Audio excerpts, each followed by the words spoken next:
Hands up for a filthy fuck. Si sospechas que tienes intolerancia a la lactosa o sabes que tienes intolerancia a la lactosa, guarda este vídeo porque voy a dar muchísima información. La intolerancia a la lactosa es un déficit en la producción de lactasa, que es la enzima que hidroliza la lactosa.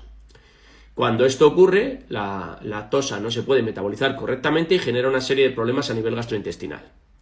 En las poblaciones en las que no se consumen ni lácteos ni derivados, la disminución en la síntesis de lactasa es muy importante, hablamos de más del 90%, por lo que no suelen tolerar los alimentos con lactosa.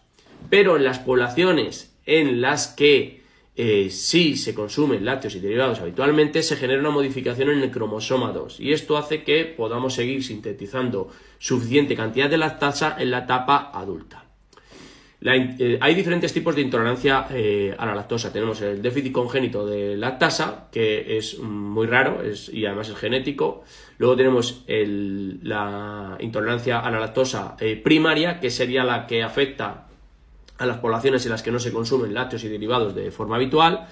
Y luego tenemos la intolerancia a la lactosa secundaria o adquirida, ¿vale? Que es por un déficit transitorio de la lactasa.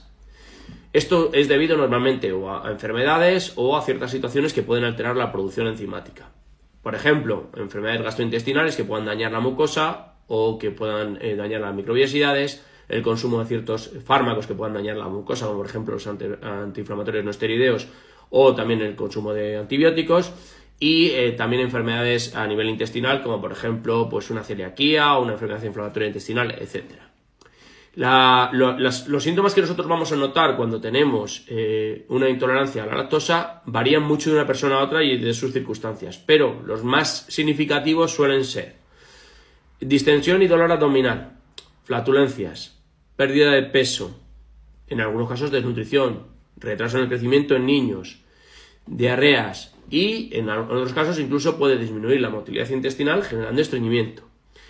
¿Cómo podemos saber si tenemos intolerancia a la lactosa o no la tenemos? Bueno, pues hay diferentes métodos. Está el test de hidrógeno expirado, que probablemente sea el que más se utilice, el test de intolerancia a la lactosa, pero no se suele utilizar mucho porque tampoco es muy preciso. La biopsia del intestino delgado, que no se utiliza mucho porque no es muy precisa y además porque es invasivo.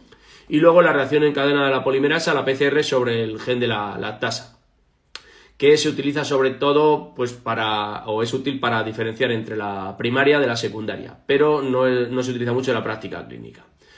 Por tanto, si tenéis alguno de estos síntomas, lo interesante es que vayáis al médico para que os hagan alguna prueba para determinar si realmente tenéis esa intolerancia o no. Espero que os sirva, nos vemos en el siguiente vídeo. Un saludito. Hands up for a filthy fuck.